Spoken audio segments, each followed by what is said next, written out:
Hi, it's Yvonne. In today's video, I wanted to talk about why it can be so difficult to shift out of a bad mode or any shitty feeling emotion and how to get around that. Have you ever had one of those days where you start off being frustrated about something and then something else is frustrating and then you get impatient and then you have this really annoying day where one thing happens after another, and at the end of the day, you walk into the bathroom, you stub your toe, and you drop your toothbrush and hit your head on the sink as you try to pick it up, and you go, "Oh, come on, are you freaking kidding me?" And in those moments, you really feel like the universe is against you, right? And it's not against you, but it is, however, matching you. See, when you think a thought as little as 17 seconds, the universe brings you a thought just like it. That's why when you start worrying about something, that before you know it, you start worrying about 10 or 20 different things and everything seems to go south from there. When you think a thought as little as 68 seconds, now you're beginning to establish a mood or attitude that will affect and play out into your physical experience. That is why when you're really crushed for time and you've been really running around all day, feeling really impatient, that is when you find the slowest people in the supermarket. So again, the universe is not against you, but it is matching you. Now, you can understand this and get really frustrated with the mechanism of the universe, or you can use it to your advantage, because understanding how this works can really be an empowering thing. And I'll illustrate this with an example often used by Abraham Hicks, and that is to equate thinking with driving. So imagine you're getting in your car and you're headed toward the freeway. When you first start thinking something, you don't have a lot of speed behind that. You don't have a lot of momentum yet. So when you first get in your car, the car doesn't have a lot of speed yet. So you're not moving a lot yet. But the more you hit your gas, the more you're speeding up. And before you know it, you're cruising 100 miles an hour down the freeway. Same with your thoughts.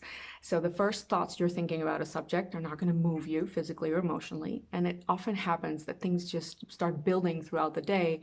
And then by the time we realize that we're frustrated or worried or anxious or angry or whatever it is, in a negative sense, usually that mood has been going on for a while. And it's the equivalent of driving down the freeway at 100 miles an hour.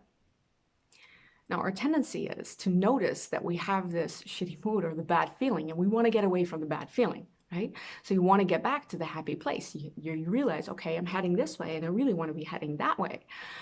But when you're in the car, you're driving 100 miles an hour. You don't just sit there in the car and say, I don't want to be heading down this way, because you know that that's not going to change anything. And you might get frustrated first. That's a natural response. But what you do next is you get your foot off the gas. And with our emotions, we need to be doing the same way. We need to get our foot off the gas. And the way to get our foot off the gas is to stop amplifying the feeling by getting mad at ourselves about it or by getting frustrated about it. And so that is because relief always starts by allowing ourselves to feel as we already do. So when you have some understanding of why you feel that way, why momentum may have gotten underway, you start to slow that car down. And as you just allow yourself to sit and breathe for a moment, you slow that car down even more. And then you can just lightly ask yourself, I wonder what would feel better. And just let that run around in your mind for a little bit. Like, I wonder what would feel better. And maybe you want to go for a walk. Maybe you just want to stare at the window for a bit or distract yourself with Netflix. And all of those things are really good choices because they help you relax and find ease and ride out and slow down that negative momentum. And once you find a softer place, you can start looking for the good things in life to focus on again. So this is not an instant happy tool. Nothing is, because now you understand that that's not how it works. And that's why I wanted to make this video, to illustrate why it is that you can't just turn that mood around. You can't just shift out of worry by flipping a switch and just telling yourself that you shouldn't be worried, because that's just making it worse. That's keeping that foot on the gas. So the way to slow it down is to always just have a little compassion for yourself. Understanding the mechanism really helps with that. because then you know, okay, I can't turn this around right just yet, but I can slow it down and give myself more of a break. Okay, I hope you found this helpful. If you have any questions, let me know.